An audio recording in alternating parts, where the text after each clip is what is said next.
তেওঁ বাংলাদেশী মূলৰ বুকুচাত উঠি ৰাজনীতিৰ যিটো কৰিব বিচাৰিছে তেওঁ সেইটো সম্ভৱ হ'বলৈ নিদিয়ে।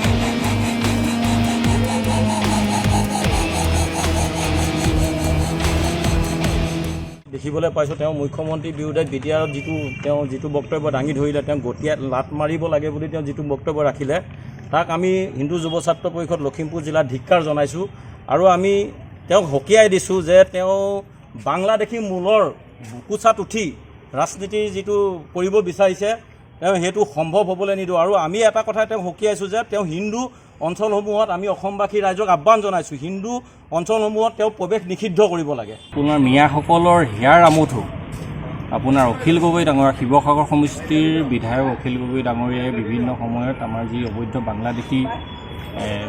বাংলাদেশীসকলৰ সপক্ষে থিয় দিছে, তাত আমি গভীৰ আক্ষেপ প্ৰকাশ কৰিছোঁ।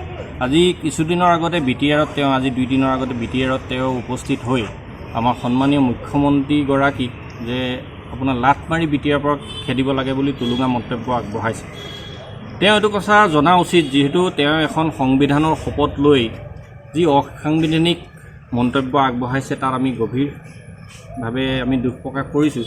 লগতে আমি তেখেতক সকীয়াই দিব বিচাৰিছোঁ যে তেওঁ মিয়াসকলক লৈ ৰাজনীতি নকৰি অসমৰ সৰ্বাংগীন উন্নয়নৰ বাবে কাম কৰি যাওক, তাৰ বাবে আমি আহ্বান জনাইছোঁ।